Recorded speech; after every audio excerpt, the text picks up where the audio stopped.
ಅಂತಾರಾಷ್ಟ್ರೀಯ ಐಟಿ ಮತ್ತು ಸಾರ್ವಜನಿಕರ ನೀತಿ ಕೇಂದ್ರ international institute of information technology Bengaluru ಸಹಯೋಗದಲ್ಲಿ ಡಿಜಿಟಲ್ ಸೊಸೈಟಿಯಲ್ಲಿ ಅವಕಾಶಗಳು ಮತ್ತು ಸವಾಲುಗಳು ಕುರಿತು ವಿಚಾರ ಸಂಕಿರಣವನ್ನು ಇಂದು ಎಲೆಕ್ಟ್ರಾನಿಕ್ ಸಿಟಿಯಲ್ಲಿ ಆಯೋಜಿಸಲಾಗಿತ್ತು. ಇನ್ನು ವಿಚಾರ ಸಂಕಿರಣದಲ್ಲಿ ಇನ್ಫೋಸಿಸ್ ಸಹ ಸಂಸ್ಥಾಪಕ Kris Gopalakrishnan, professor Sudhir Krishnaswamy, professor Rajalakshmi Kamath, doctor N Daya Sindhu, Krishna Narayan, professor Balaji Parthasarathy, professor Das ಮತ್ತಿತರರು ಹಾಜರಿದ್ದರು. Is digital, is it still social, or it's become completely impersonal? What are the implications on children's education? What are the implications? So many aspects of this need to be looked at. But the first step is to understand how is the common man benefiting, what are the challenges they are facing, and how can we address these with specific interventions, not just from government. I always believe that we should look at what we can do as a society first, and then we need to look at what government can do. So what can we do as individuals, as families, as organizations, and then look at what can government do. Because government works in its own ways and its own world actually. The complexities of governing a country like India is very challenging. So we should start with what are the things that we can do, what are the things we can do as a family, as organizations, as a society, things which are under our control, and then look at what we can actually work with government to do. And there are many things we can do. I will conclude by just bringing in another angle to this. Internet has gone through revisions or versions. We started with an open internet. I realize that I have the unfortunate role of standing between you and the report release as well as the panel. So I try and keep this very short. And I think the previous speakers have also made my job easier because they gave a sense of the complexity of some of the things we are talking about when we are talking about digital society. So what I'll try and do today is just very quickly give you an overview of the kind of things that the Center for IT and Public Policy at IIIT has been doing over the last over a decade now. In fact, we like to say that we celebrated our 10 years about 2 years back, and we were interdisciplinary long before interdisciplinary became a word. And some of the research that we do will give you an overview into that. And because we believe so strongly in interdisciplinarity, our faculty strengths as well as our student backgrounds have ranged from economic geography to human-computer interaction. Some of us have backgrounds in communication studies, information studies, development studies, etc. And what this has allowed us to do, I think, is to look at some of these issues that the speakers before me laid out, whether it is in the domain of education or finance or agriculture or governance, all of which are things we have looked at. It also helps us bring our own unique disciplinary perspective to it. And because we are able to collaborate within the auspices of the center as well as the institute at large, we've been able to get at unique insights from looking at some of these areas where digital technology is both designed and applied. Our outputs have been many, and I think our achievements have also been as many. We have organized several talks, workshops, winter schools. We have research students whose theses have looked very insightfully at many of these issues that we have talked about. We have also been the home to several grants which have allowed us to look at both the factors that shape why we design what we design, as well as what the implications of that are for different demographics. So if we were to sum up what we do, there are 4 kinds of things we do. One is to conduct research, and I think after what Mr. Gopalakrishnan said, I think it's very obvious that this is research that needs to be done. And as a center that stands at the intersection of all things digital technology and public interest, We believe that our research insights are going to be very, very important in designing policy choices for the future of our digital world, and that these have to be based on rigorous inputs, A, and B, that they include voices from marginalized social groups. We also have it in our mandate to engage with governments and other organizations, because we do believe, and again this is something that people before me flagged, we do believe that all these different sets of people are required to have a useful conversation around how we make meaningful sense of digital technologies. As an academic institution, of course, part of our mandate is also to educate, and we contribute to this mandate of the institute in our own unique way, and I'll say just a little bit about that. And finally, we conduct outreach to disseminate both our research as well as to foster conversations in this space between different stakeholders. So of course we have the usual kind of academic inputs, which are both in the form of monographs, chapters. We have also authored, my faculty colleagues and I have also authored policy reports as well as appeared in the public press. And I don't want to go into too much detail, I don't have the time for that here, but as you can see from here, our work covers a gamut of different domains of work. So we have looked at everything ranging from public Wi-Fi and its implications, as well as e-governance, as well as the actors who actually design these technologies and what are their incentives to be doing that. This is just a glimpse of some of our ongoing research, which spans privacy, looking at the kind of COVID infrastructure dashboards that were built during the pandemic, the role of gender in terms of who gets to use what technology, and on the right you can also see, given how varied our research is, it's perhaps not surprising that our supporters and funders have equally been quite varied and have included both national and international government bodies as well as other philanthropies. Part of what we did, like I said, is also consultancy and advocacy. The UN's Asia Pacific Center for ICTs is a group that we are local partners for, and as part of this, my faculty members and other students have contributed to training material developed by APC ICT.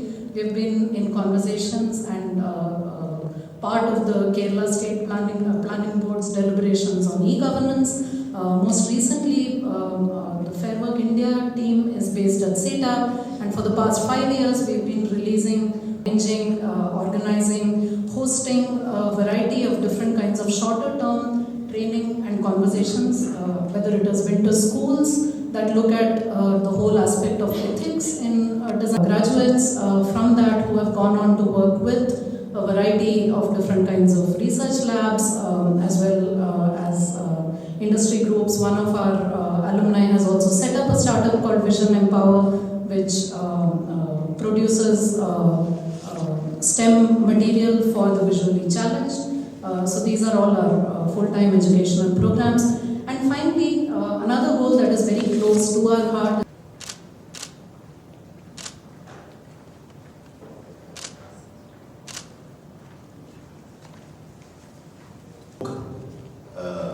Last year called Against All Odds, the IT Story of India, where we actually commented about the rise of this digital society in some ways, right? And we said, we gave a historical perspective, the growth of the IT story in India. So over the last, from the 50s, how technology has come in. But we wanted to understand what exactly is the state of a digital society in 2023-24. And that's where we started this, this survey. Now, UNDP actually defines a digital society as a society in which digital technologies are coiled with the physical and have become completely bound up with everyday life. And so that's what we wanted to see, how coiled up the digital technologies are in the Indian society. So what we did, we undertook a survey. A sample of respondents were covered across urban Bangalore. And what we did was a random sampling of about 1,640 people from different walks of life, and also a purposive sampling of about 200 IT experts, people working in the IT industry. Most of the survey was conducted face-to-face, and covering across 80 different starting points in Bengaluru. And what the survey did was to investigate 5 or 6 broad areas.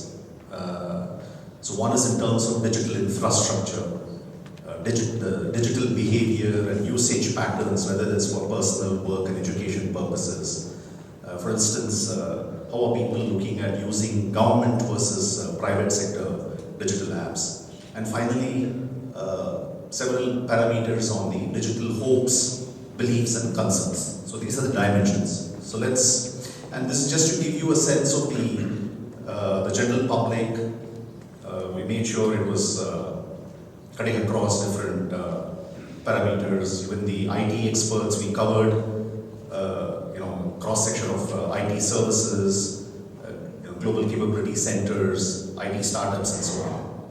So what were the findings? Let's start with digital infrastructure. Chris alluded to this. So here is the good news. There is near universal smartphone penetration in our society. 99% of the general public and 100% of the IT experts have smartphones. And of course the different other things, laptops and feature phones also exist. Now with respect to internet connection, the speed and reliability, 62% said very good or good connections. So that's good. I think there's scope for improvement there. When you look at the very poor people who said that, I think more stark picture is emerging. The SECA, only 4% said it, whereas SECC, more than 1/3 of them are complaining about speed and reliability. Similarly, the ones who are educated, only 3% versus less educated, 1/3 of them are complaining about lag. So there are implications for policy which we will once again cover slightly later. And Andy, you will let me know time. Okay. The second one was in terms of the digital behaviors. So we asked them to what extent they experience digital technologies in their everyday life, how well they feel informed about digital technologies and so on. So the good news, once again, is that 85% of the general public and 100% of the IT experts experience digital technologies every day to a high or medium extent. Of course, adoption increases with the SECs. Men seem to be experiencing digital technologies more than women across SECs. And the perception of being well informed, even among the IT experts on the gender front, there seems to be a difference. That the men thinking that they are believing that they are more well informed than the women. So that's on the digital behavior. Then we asked, and this is very interesting, we asked them 2 more questions in terms of digital training and the sources of information, where they get their information about the latest technologies from. Digital training, as you can see, is very, very low digital training. And the reasons, either they don't believe they require digital training, or they're simply not aware. The general public, the situation is different for the IT experts. But if you look at the sources of information, this is very, very interesting. The word of mouth, right, from friends, family, and workers, that seems to be the highest. That is what they rely on most for information about digital technologies. In fact, it's even higher among the SEC C compared to the SEC A category. We also looked at the social media tech platforms like WhatsApp, Facebook, X, who are consuming it more. So SEC A, men consume more, those less than 30 years, they are consuming it more, and the more educated. So doesn't seem to be too many surprises there. We sort of digged into this digital usage a little more. So we kind of prepared this 2x3 matrix, if you will, on the x-axis, purpose. So what do you use this for?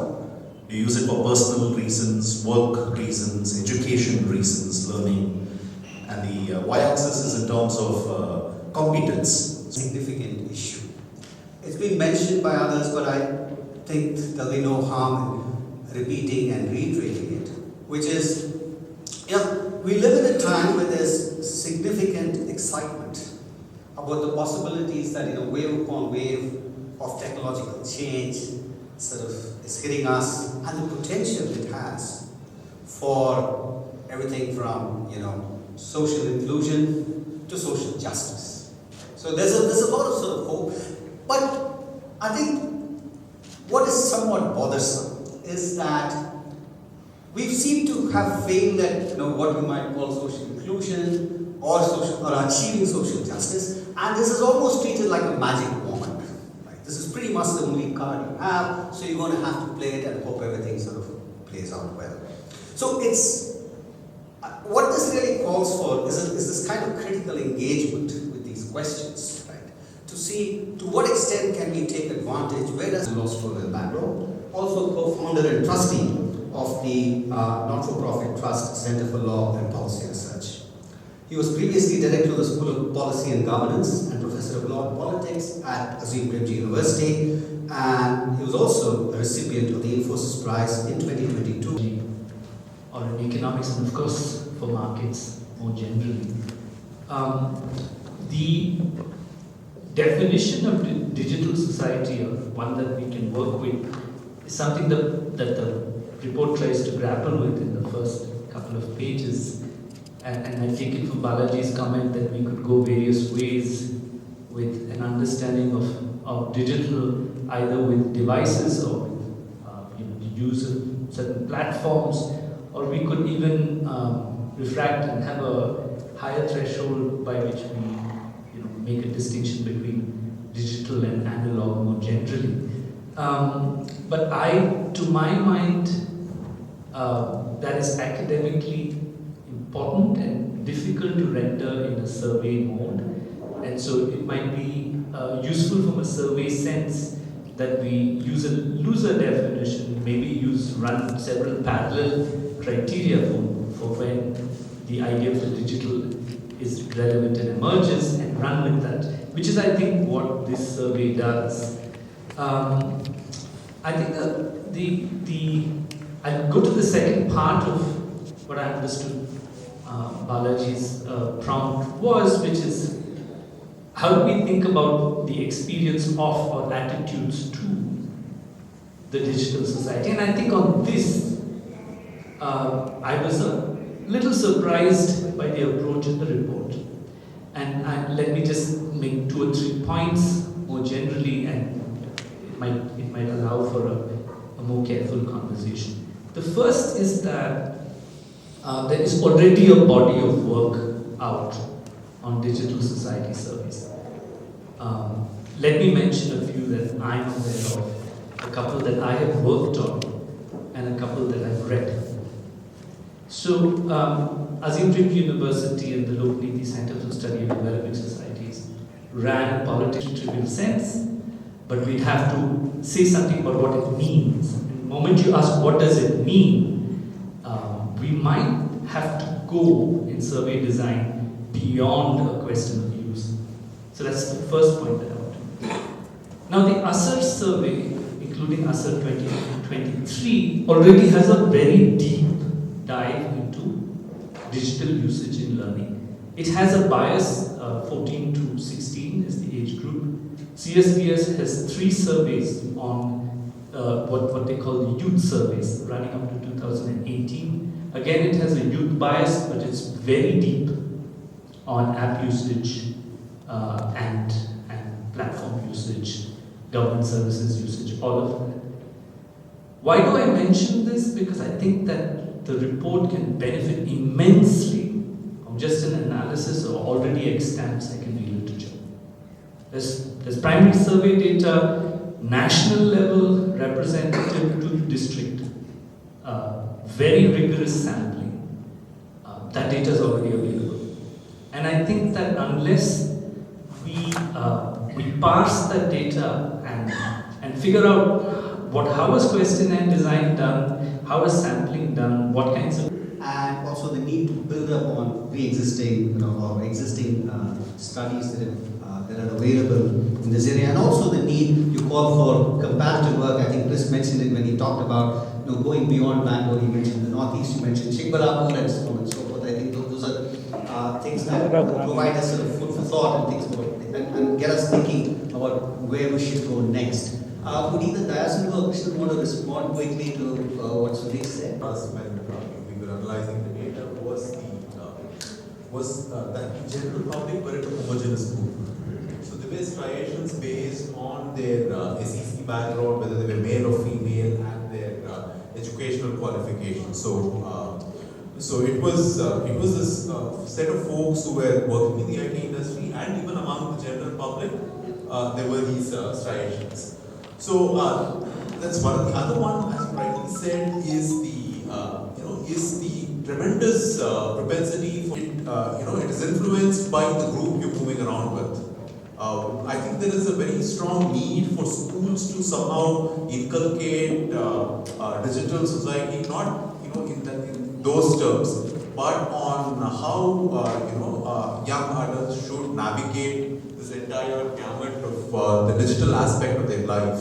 I think that should be a part of school training.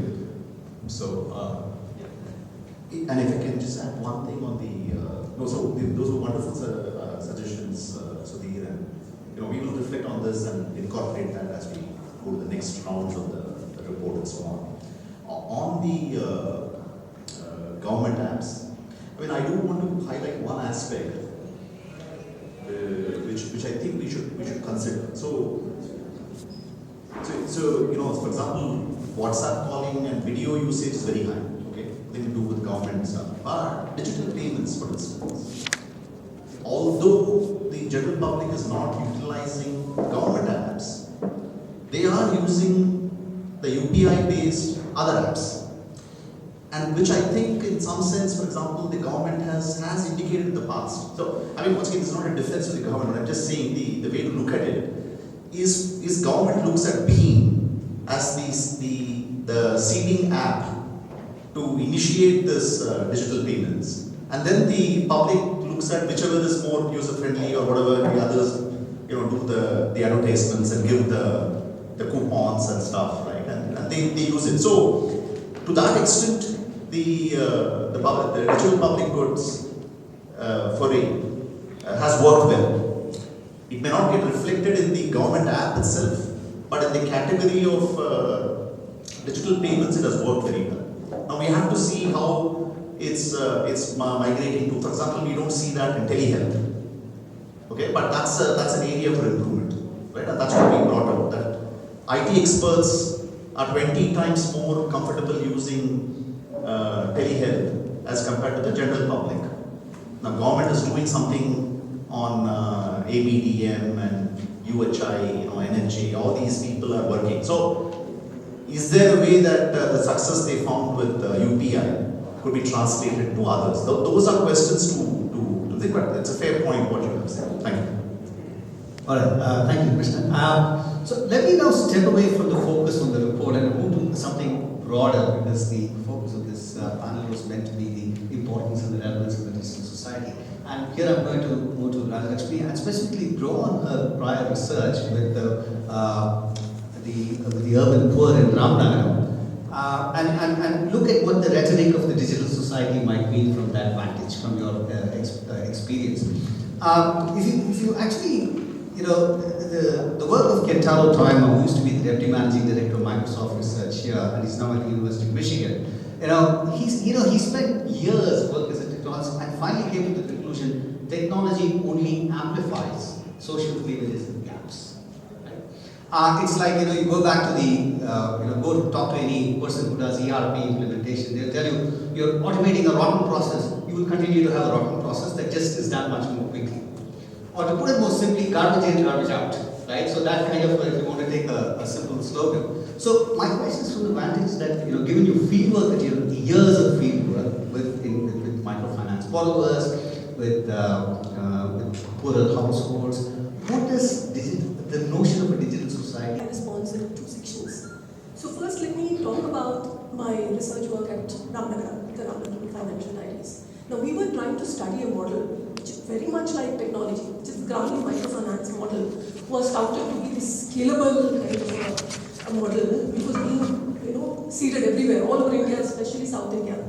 And looking at these 90-odd women, I mean, we were in and out of their homes almost regularly every week there for almost 11 months. And we realized how much any intervention, be it a microfinance intervention like Grameen, and today be it an intervention, a technological intervention, how much it has to be understood in the context in which it has been seeded. So for me, understanding Ramnagaran financial diaries and the microfinance behavior there got far more sharper when I realized that the whole of Ramnagara was actually pegged into the silk economy. So once I understood the context of the silk economy, these interventions started making sense. So, I mean, I'm bringing it back to the report, but I think the report also needs to get in this context. Why is it that your booster sample results are different from the general sample? So for me, Ramnagara, then ultimately at the end of the day, was also all about the ups and downs of the silk city, the silk economy. So that kind of a context bringing is important. And the other question that I want to take up as to when I look at the results of the survey, and this, the survey pointed out to me. To me, a digital society today as an educator is, in my class, all my students are consuming their content digitally. I mean, we're no longer giving them binders because they're not using it. They are getting all their information, all their study material digitally.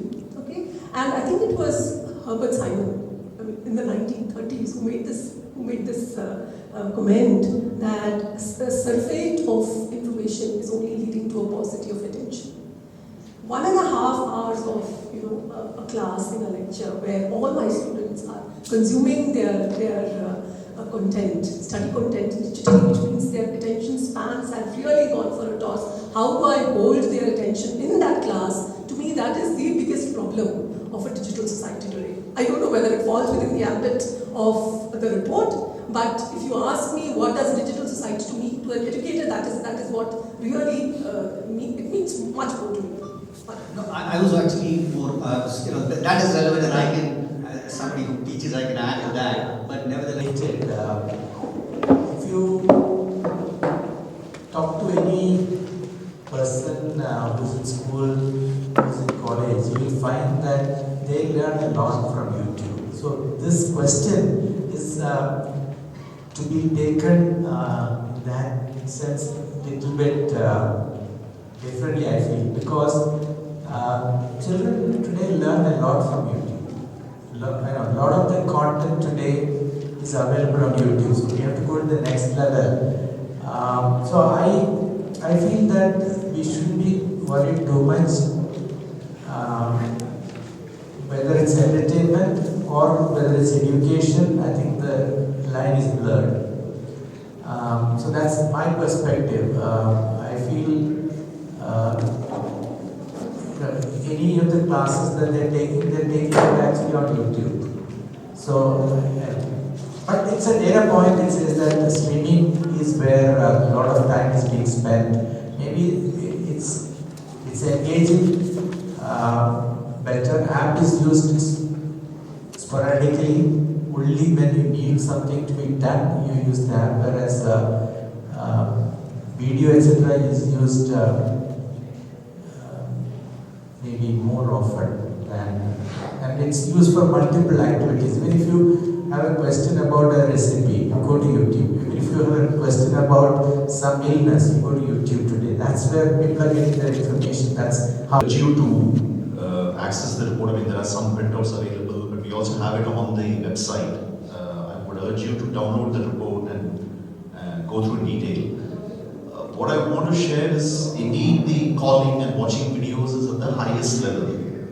But in the same survey, for example, usage for digital payments, browsing, Facebook or Instagram, they come in the next category, somewhere in the 50% category. And then online shopping, online ordering comes in the third category. And then there are some which are much below. that is point one. So there is usage.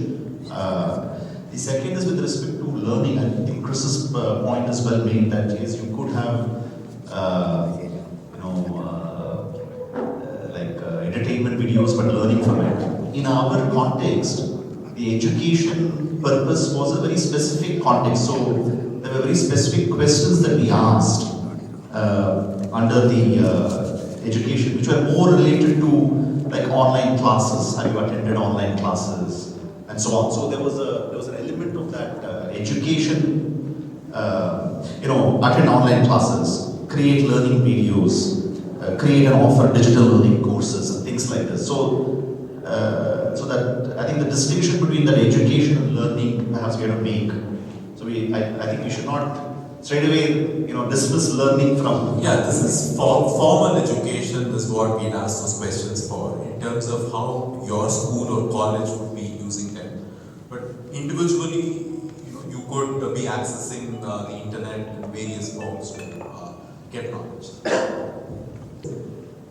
Government app maybe or government UPI, for example, is maybe used through a private sector app, like a Google Pay, Phone Pay, etc.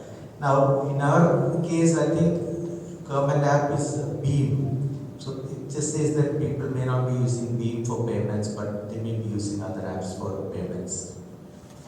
And also, if somebody spends, let's say, on an average 4 hours on internet, the usage of app may be 10 minutes. Right, so I think we have to go to now the next level of detail. That to me, what it means is that this has shown us some trends. We need to now understand these trends much better through probably a second round of survey and probably ask a more detailed questionnaire. That's what I feel. I'm just looking at my own usage. Right? App usage is very low, even though I may consider myself as at least in that category an IT user, right? But app usage is still low because you spend time on the app only for a specific purpose. After that, you're doing something else, and most of the time it's gaining information, entertainment. Aadhaar number to somebody and get an SMS, right? And then share that SMS. You may not be going to an Aadhaar portal every day to update or do anything.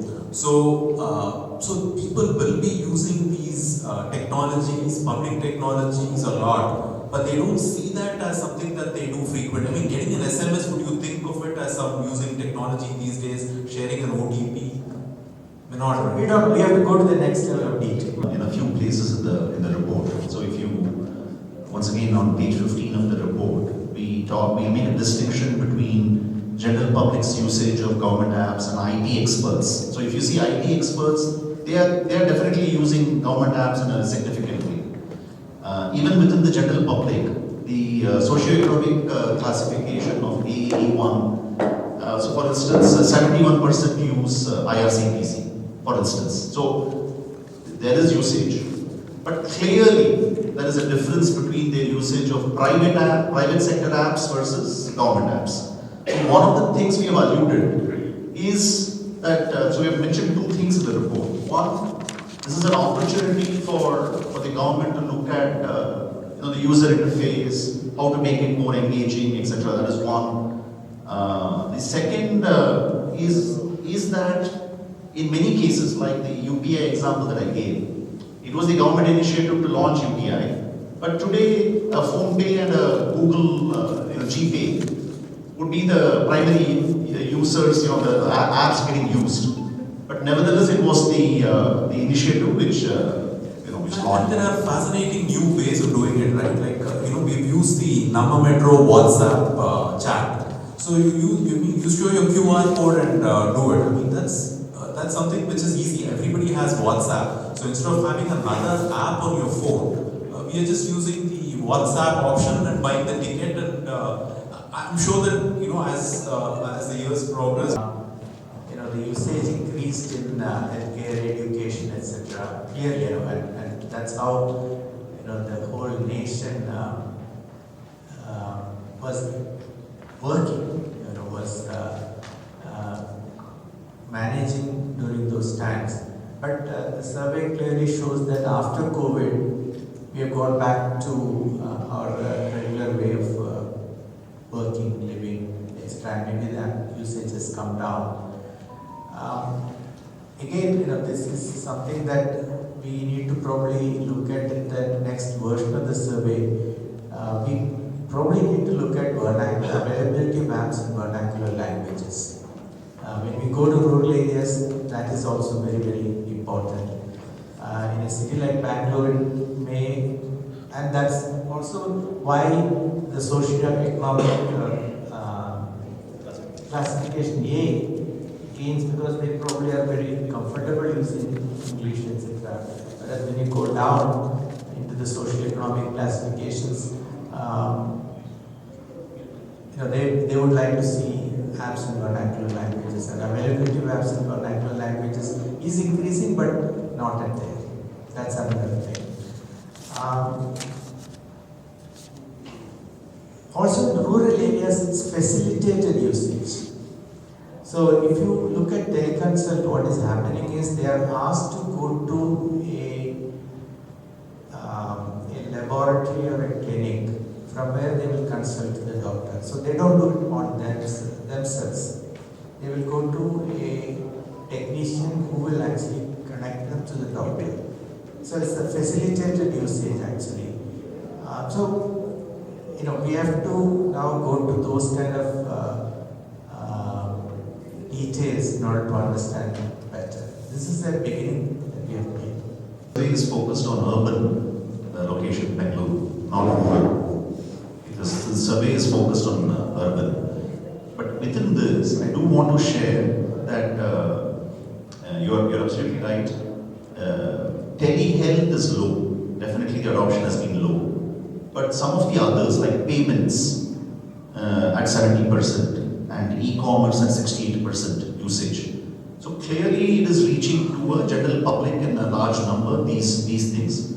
Of course, within the general public itself, people in the lower socio-economic classifications are using it lesser than those at the higher SEC levels. That is there. But yet, payments and e-commerce seems to have made a difference in terms of adoption. Not a big concern, it's a concern, but it doesn't come out as a big concern because they trust technology. That's what the survey says. They trust technology. It's because probably, as was explained, when you use GPay or PhonePe, etc., the transaction goes through because that's their experience, and they have not been hit with the cybercrime. So that's why probably the survey shows that trust in technology is on the higher side. But cybercrime as a specific question is not there in the survey. Cybercrime we have not asked. We have asked other things. So trust and... This survey is just the beginning. Now we understand the nuances, the responses and what needs to be done based on this. And that's the reason why we're doing this at IIT Bangalore and the Center for IT and Public Policy, and we had also invited other education institutions to participate. So together we will study this report, understand how should we do the version 2 of this. Digital technology ಎಲ್ಲೆಲ್ಲಿ ಇದು ಆಗಿದೆ, spread ಆಗಿದೆ. ಬೆಂಗಳೂರಲ್ಲಿ ಮಾತ್ರ, ಬೆಂಗಳೂರಲ್ಲಿ ಯಾರಿಗೆ ಹೋಗಿದೆ, ಬಡವ್ರಿಗೆ ಹೋಗಿದೆಯಾ, ದೊಡ್ಡ ವಯಸ್ಸಾಗಿರೋರಿಗೆ ಹೋಗಿದೆಯಾ, ಇದೆಲ್ಲ ಕೇಳಿ ಇದು ಪ್ರಶ್ನೆ ಸರ್ವೆ ತೊಗೊಂಡಿದ್ದಾರೆ. ಸೊ ಆಮೇಲೆ ಇದನ್ನು ಯಾಕೆ ಇದು ಡಿಜಿಟಲ್ ಟೆಕ್ನಾಲಜಿ ಇದ್ದರೆ ಮಾತ್ರ ಸಾಕಲ್ಲ, ಅದು ಇಟ್ಕೊಂಡು ಏನು ಮಾಡ್ತಾಯಿದ್ದಾರೆ, ವಿಡಿಯೋ ನೋಡ್ತಾರಾ ಅಥವಾ ಓದೋಕ್ಕೆ ಯೂಸ್ ಮಾಡ್ತಾರಾ, ಅದೆಲ್ಲ ರಿಸಲ್ಟ್ ಇದೆ. ಆಮೇಲೆ ಗೌರ್ಮೆಂಟ್ ಆ್ಯಪ್ ಯೂಸ್ ಮಾಡ್ತಾರಾ ಅಥವಾ ಬರೀ ಸಿನಿಮಾ ನೋಡ್ತಾರಾ, ನೆಟ್ಫ್ಲಿಕ್ಸ್ ನೋಡ್ತಾರಾ. ಸೊ ಈ ಥರದ್ದು ಪ್ರಶ್ನೆಗಳ ಉತ್ತರ, ಬಿಕಾಸ್ ಯಾಕೆಂದರೆ ನಾವು ಯಾವಾಗಲೂ ಎಲ್ಲ ಡಿಜಿಟೈಸೇಷನ್ ಅಂತ ಮಾತಾಡ್ತೀವಿ, ಬಟ್ ಅದು ಇಟ್ಕೊಂಡು ಏನು ಮಾಡೋದು, ಅದು ಏನಾದರೂ ಪ್ರಯೋಜನ ಇದೆಯಾ, ಅದರಿಂದ ಏನಾದರೂ ಕೆಲಸ ಸಿಗುತ್ತಾ, ಈಗ ಅದಿಟ್ಕೊಂಡು ನನಗೇನೋ ಒಂದು ಬ್ಯಾಂಕಲ್ಲಿ ಏನೋ ಕೆಲಸ ಮಾಡೋಕ್ಕಾಗತ್ತಾ, ಅದೆಲ್ಲ ನಾವೆಲ್ಲ ಅವರು ಇತಿಹಾಸ ಅವರು ಈ ಪ್ರಶ್ನೆ ಎಲ್ಲ ಕೇಳಿ ಇದು ಸರ್ವೆ ತೊಗೊಂಡಿದ್ದಾರೆ. 1600 ಜನ ಏನೋ ಸರ್ವೆ ಮಾಡಿದ್ದಾರೆ. ಆಮೇಲೆ ಇದು ಸ್ಪೆಷಲ್ IT ಸ್ಪೆಷಲಿಸ್ಟ್ಗೆ ಹತ್ರ ಒಂದು 200-250 ಜನದ್ದು ಸ್ಪೆಷಲಿಸ್ಟ್ದು ತೊಗೊಂಡಿದ್ದಾರೆ. ಅದರಲ್ಲಿ ನೋಡಿದ್ರೆ ಜಾಸ್ತಿ IT ಸ್ಪೆಷಲಿಸ್ಟ್ ಯೂಸ್ ಮಾಡೋದು ಈ ಡಿಜಿಟಲ್ ಟೆಕ್ನಾಲಜಿ ಎಲ್ಲ. ಬಟ್ ಇದು ದಟ್ ಇಸ್ ಅವರು ಕೆಲಸಕ್ಕೆ ಇಮೇಲ್ ಕಳ್ಸೋಕ್ಕೆ ಇದಕ್ಕೆಲ್ಲ. ಬೇರೆಯವರು ಮೋಸ್ಟ್ಲಿ ಏನು ಫಿಲ್ಮ್ ನೋಡ್ತಾರೆ, ವಿಡಿಯೋ ನೋಡ್ತಾರೆ, ವಾಟ್ಸಪ್ ಕಾಲ್ ಮಾಡ್ತಾರೆ. ನಾವೆಲ್ಲ ಮಾಡೋದು ಎಲ್ಲರೂ ಅದೇ ಮಾಡ್ತಾರೆ ಮೋಸ್ಟ್ಲಿ ಮಾಡೋದು. ಅದು ಭ್ರಾಂತು. ಇವತ್ತು ಗ್ರಾಮೀಣ ಪ್ರದೇಶದಲ್ಲಿರೋ ಹೆಚ್ಚು ಜನ ಒಂದು ತರಕಾರಿ ಮಾಡೋವಳಿಂದ ಹಿಡಿದು ಚಪ್ಪಲಿ ಹೊಲಿಯೋವನಿಂದ ಹಿಡಿದು ಡಿಜಿಟಲ್ ಪಾವತಿನ ತೆಗೆದುಕೊಳ್ತಾನೆ. ಅಲ್ಲಿ ತುಂಬ ಅನ್ಯಾಯ ಆಗ್ತಾಯಿದೆ. ಅದನ್ನು ತಡೆಗಟ್ಟೋದ್ರ ಬಗ್ಗೆ ನಿಮ್ಮ ಸರ್ವೆ ಏನೂ ಬೆಳಕು ಚೆಲ್ಲಿಲ್ಲ. ಇಲ್ಲ, ಅದು ಏನಂದರೆ ಈ ಸರ್ವೆ ಬರೀ ಬೆಂಗಳೂರಲ್ಲಿ ಮಾಡಿದ್ದಾರೆ ಈ ವರ್ಷ. ಅವರು ಇತಿಹಾಸ ಬರೀ ಬೆಂಗಳೂರು ಸಿಟಿ ಒಳಗೆ. ಅವ್ರೇನು ಹೇಳಿದರು, ಕ್ರಿಸ್ ಗೋಪಾಲ್ ಕೃಷ್ಣನ್ ಅವರು, ನಾವು ಇದು ಬರೀ ಇದು ಸ್ಟಾರ್ಟಿಂಗ್, ಇದು ಬರೋ ವರ್ಷದಿಂದ ಕರ್ನಾಟಕದಲ್ಲಿ ಬೇರೆ ಕಡೆ ಮಾಡಬೇಕು. ದಟ್ ಈಸ್ ನೀವು ಹಳ್ಳಿ ಹತ್ರ ಹೋಗಿ, ನೀವು ಹಳ್ಳಿ ಹತ್ರ ಹೋಗಿ, ಇಲ್ಲಿ ಹೋಗಿ ಬೇರೆ ಸ್ಟೇಟ್ಸಲ್ಲಿ ಹೋಗಬೇಕು, ನೋಡಬೇಕು. ಸೊ ಇದು ಒಂದೇ ಜಾಗದಲ್ಲಿ ಬೆಂಗಳೂರಲ್ಲಿ ಮಾಡಿದ್ರೆ ಏನು ಪ್ರಯೋಜನ ಇಲ್ಲ. ಬಿಕಾಸ್ ಬೆಂಗಳೂರಿಗೂ ಬೇರೆ ಕಡೆ ಇರೋದು ಊರಿಗೂ ಎಷ್ಟೋ ಸಿಕ್ಕಾಪಟ್ಟೆ ವ್ಯತ್ಯಾಸ ಇದೆ ಅಲ್ವಾ. ಸೊ ಅದಕ್ಕೆ ಬೇರೆ ಕಡೆ ಮಾಡಬೇಕು. ಅದಕ್ಕೆ ಇಲ್ಲಿ ಪ್ಯಾನಲ್ ಡಿಸ್ಕಷನಲ್ಲಿ ಎಲ್ಲ ಸಜೆಷನ್ಸು ಬಂದಿದೆ. ನೀವು ಯಾರ ಹತ್ರ ಹೋಗಿ ಕೇಳಬೇಕು. ನೀವು ಬರೀ ಟೆಕ್ ಸ್ಪೆಷಲಿಸ್ಟ್ ಮತ್ತು ಬೆಂಗಳೂರಲ್ಲಿ ಒಂದು 1500 ಜನ ಜೊತೆ ಮಾತಾಡಿ ಈ ಥರ ಸರ್ವೆ ಮಾಡಿದ್ರೂ ಸಾಕಾಗಲ್ಲ. ನೀವು ಆ ಥರ ಅನ್ಯಾಯಗಳೆಲ್ಲ ಇದು ಮಾಡಬೇಕಾಗಿದ್ರೆ, ಏನು ಅನ್ಯಾಯ ಇದೆಲ್ಲ ಸ್ವಲ್ಪ ಡೀಟೇಲಾಗಿ ನೋಡಬೇಕಾಗಿದ್ರೆ ಬೇರೆ ಕಡೆನೂ ಹೋಗಿ ನೀವು ಸರ್ವೆ ಮಾಡಬೇಕು. ಅದೇ ಸರ್, ಇವಾಗ ಡಿಜಿಟಲಲ್ಲಿ ಆಗ್ತಿರೋ ಸೈಬರ್ ಕ್ರೈಮಲ್ಲಿ ಬಡವನಿಗೂ ಒಂದು ತೊಂದರೆ ಆಗ್ತಿದೆ, ರಿಟೈರ್ಡ್ ಪೀಪಲ್ಗೂ ಆಗ್ತಾಯಿದೆ, ಹಣವಂತರಿಗೂ ಆಗ್ತಾಯಿದೆ. ತಡೆಯೋದ್ರ ಬಗ್ಗೆ ಯಾವುದೇ ಒಂದಷ್ಟು ಬೆಳಕು ಚೆಲ್ಬೋದಾಗಿತ್ತು. ಪ್ರತಿಯೊಬ್ಬರು ಸಫರ್ ಮಾಡ್ತಿರುವಂಥದ್ದು ಸೋಷಿಯಲ್ ಪ್ರಾಬ್ಲಮ್ ಅದೇ ನೋಡಿ. ಸರ್ವೆಯಲ್ಲಿ ಇನ್ನೊಂದು ಏನು ಹೇಳಿದ್ದಾರೆ ಅಂದರೆ, ವಯಸ್ಸು ಆಗ್ತಾ ಅವ್ರಿಗೆ ಇದು ಟೆಕ್ನಾಲಜಿಯಲ್ಲಿ ನಂಬಿಕೆ ಕಡಿಮೆ ಆಗ್ತಾಯಿದೆ. ಇದು ಚಿಕ್ಕೂರು ಇದು ಅಂಡರ್ 30 ವಯಸ್ಸು ಕೆಳಗೆ ಅವರೇ ಮೋಸ್ಟ್ಲಿ ಇದೆಲ್ಲ ಯೂಸ್ ಮಾಡೋದು. ವಯಸ್ಸು ಆಗ್ತಾ ಸ್ವಲ್ಪ ಇದು ಆಗ್ತಾಯಿದೆ ಅವ್ರಿಗೆ. ಇದು ಈ ಥರ ನೀವು ಹೇಳಿದೆಲ್ಲ ಸೈಬರ್ ಕ್ರೈಮ್ ಇದು ಅದು ಎಲ್ಲ ಬರ್ತದೆ. ಅದು ಏನು ಮಾಡೋದು ಗೊತ್ತಿಲ್ಲ ಅವ್ರಿಗೆ, ಟೆಕ್ನಾಲಜಿ ಬಗ್ಗೆ ಅರ್ಥನೂ ಇಲ್ಲ. ನಮಗೇನೆ, ನಾವು ಇಲ್ಲಿ ಯೂನಿವರ್ಸಿಟಿಯಲ್ಲಿ ಪ್ರೊಫೆಸರ್ ಆಗಿದ್ದೀವಿ, ನಮಗೇನೆ ಇದೆಲ್ಲ ಸ್ವಲ್ಪ ಅರ್ಥ ಆಗೋದು ಭಾಳ ಕಷ್ಟ. ಏನಾದರೂ ಹ್ಯಾಕಿಂಗ್ ಆದರೆ ಏನು ಮಾಡೋದು, ಹೇಗೆ ಮಾಡೋದು. ಅಟ್ಲೀಸ್ಟ್ ನಮಗೆ ಇನ್ಸ್ಟಿಟ್ಯೂಟಲ್ಲಿ ಯಾರಾದರೂ ಹೋಗಿ ಹೆಲ್ಪ್ ಅಂತ ಕೇಳಬೇಕು. ನೀವು ಸ್ವಲ್ಪ ಸಹಾಯ ಮಾಡ್ತೀರಾ, ಇದು ಆಗಿದೆ ಅದು ಆಗಿದೆ ಅಂತ. ಬೇರೆಯವರು ಈ ಥರ ಹೆಲ್ಪ್ ಇಲ್ಲ ಅಂದರೆ, ಸಹಾಯ ಇಲ್ಲ ಅಂದರೆ ಏನು ಮಾಡ್ತಾರೆ. ಸೊ ಅದೆಲ್ಲ ನಾವು ಸ್ವಲ್ಪ ಅರ್ಥ ಮಾಡಬೇಕು. ನೀವು ಹೇಳೋದು ಖಂಡಿತವಾಗಿ 100% ಒಪ್ಕೋತೀವಿ. ಅದು ನೋಡಿ, ಅದು ಏನು ಯಾಕೆ ಹೇಳಿದ್ರೆ ಅಂದರೆ, ಎಲ್ಲರೂ ನಮಗೆ ಎಲ್ಲ ಬೇಕು ಅಂತಾರೆ. ಬಟ್ ಎಲ್ಲೂ ನಿಮಗೆ ಫೇಕ್ ನ್ಯೂಸು ಯೂಟ್ಯೂಬಲ್ಲಿ ಎಲ್ಲ ಫೇಕ್ ಅದು ಮಾಡಿಫೈ ಅದೂ ಬರುತ್ತೆ.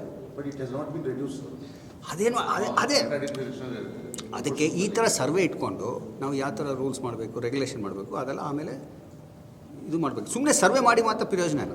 ಇದನ್ನ ಇಟ್ಕೊಂಡು ಏನು ಮಾಡೋದು. ಅದಕ್ಕೆ ತಯಾರಿದ್ದಾರೆ. ಶಿಕ್ಷಣ ಆಗಲಿ, ಆರೋಗ್ಯ ಆಗಲಿ, ಎಂಪ್ಲಾಯ್ಮೆಂಟ್ ಆಗಲಿ, ಇದರ ಬಗ್ಗೆ ತುಂಬ ಸೀರಿಯಸ್ ಆಗಿ ಚರ್ಚೆ ಮಾಡಬೇಕು ಅನ್ನೋದನ್ನು. ಇಲ್ಲ, ಖಂಡಿತವಾಗಿ ನೀವು ಹೇಳಿದ್ರಲ್ಲ, ಎಜುಕೇಷನು, ಆರೋಗ್ಯ ಅದೆಲ್ಲ ಮಾಡಬೇಕು. ಬಟ್ ನಾವು ಅದು ನೋಡಿ, ಫಸ್ಟ್ ಆಫ್ ಆಲ್ ಅದಕ್ಕೆ ನಿಮಗೆ ಅದು ಟೀಚರ್ಸ್ ಇರಬೇಕು, ನಿಮಗೆ ಡಾಕ್ಟರ್ಗಳಿರಬೇಕು. ಬರೀ ಟೆಕ್ನಾಲಜಿ ಕೊಟ್ಟರೆ ಮಾತ್ರ ಪ್ರಯೋಜನ. ಅವರೆಲ್ಲ ಹೇಗೆ ಉಪಯೋಗಿಸೋದು, ಟೀಚರ್ಗಳಿದ್ದಾರಾ, ಡಾಕ್ಟರ್ಗಳಿದ್ದಾರಾ, ಅದೆಲ್ಲ ನೋಡಬೇಕು ನಾವು. ಸೊ ಇದು ಬರೀ ಟೆಕ್ನಾಲಜಿ ಇಟ್ಕೊಂಡು ಇದೆಲ್ಲ ನಿಮಗೆ ಆರೋಗ್ಯ ಅದೆಲ್ಲ ಇಂಪ್ರೂವ್ ಆಗೋದಿಲ್ಲ. ಅದೆಲ್ಲನೂ ಬೇಕು, ಎಲ್ಲ ಒಟ್ಟಿಗೆ ಬರಬೇಕು. ಸೊ ಇದು ಸ್ವಲ್ಪ ಸಹಾಯ ಮಾಡುತ್ತೆ ಟೆಕ್ನಾಲಜಿ. ಬೇರೆ ಏನೂ ಇದರಿಂದ ಏನೂ ಮ್ಯಾಜಿಕ್ ಏನೂ ಬರೋದಿಲ್ಲ ಇದು.